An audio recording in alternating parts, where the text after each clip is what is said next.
Greetings and welcome to this course overview for Linux Made Easy. In this short presentation, I'll be doing an overview of the entire course. We'll be talking about why it's so important to complete the Section 01, Building Your Virtual Network. And we'll be setting up the virtual lab environment. We'll talk about that and how to get the most from this course. All Cyber Offense courses allow free access to the first module. Now this is important because it allows you to determine whether or not you can actually enroll in the course and complete it. This is the module where you have to set up your virtual network.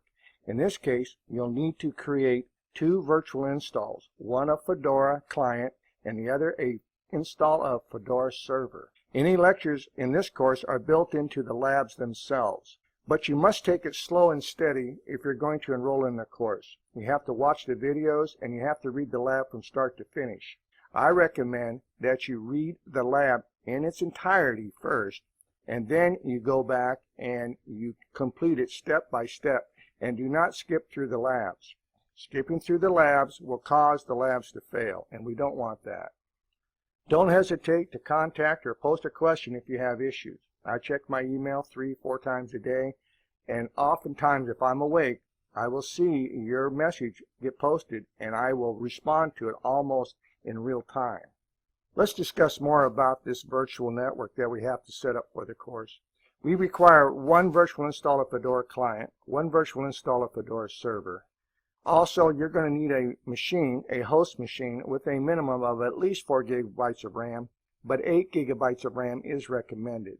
You will have to have a host machine running Windows 7, 8.1, or 10 Pro or better, and you can use a Mac. You also have to have a CPU and a BIOS capable of hardware virtualization. That means that if you have an HP machine and you've never done virtualization on that HP machine, whether it's a desktop or a laptop, it comes from the OEM manufacturer, HP, with virtualization disabled up inside the BIOS.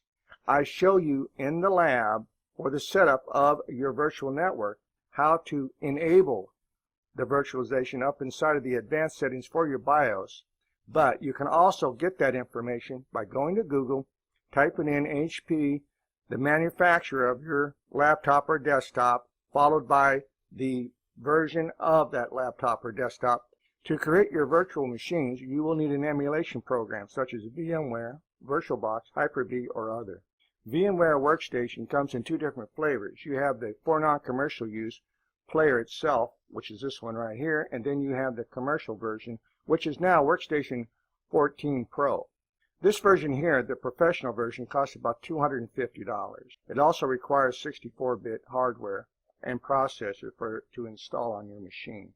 The real difference between these two is capability. This one here cannot take snapshots, while this one can. And there are other features that the Pro version comes with that the free player does not come with, but the free player works just fine for this course and for installing a virtual install of Fedora. VMware Workstation will not install onto a Mac machine. So for Mac users, you would have to use VirtualBox, and VirtualBox can also be used in lieu of VMware. If you have a preference for VirtualBox, you're free to use it for the course.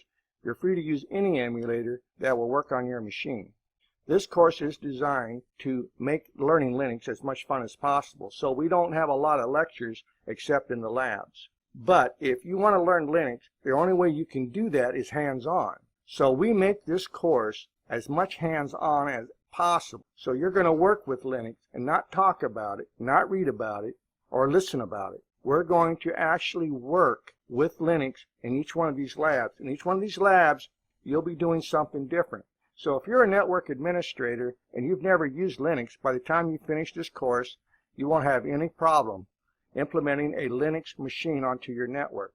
Or if you're just a Windows user and you're thinking about making that jump over to the Linux platform to get off of that Microsoft hamster wheel of death, then this might be the course for you. Buy-in is what the student brings to the course. If they have the hardware and they have the software and they have the will to learn Linux from the ground up, hands-on, 100%, then they will be successful and they will graduate from this course. But if you come to the course with a Hello Kitty notebook and you don't have enough RAM, or your machine does not support virtualization, you're going to have a hard time even getting enrolled. This is why it's so important for students to complete the first module of the course.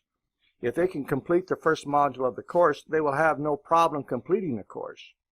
If you cannot create virtual machines, please do not enroll in the course. And that's why we give you access to that entire first module, to ensure that you can complete the course.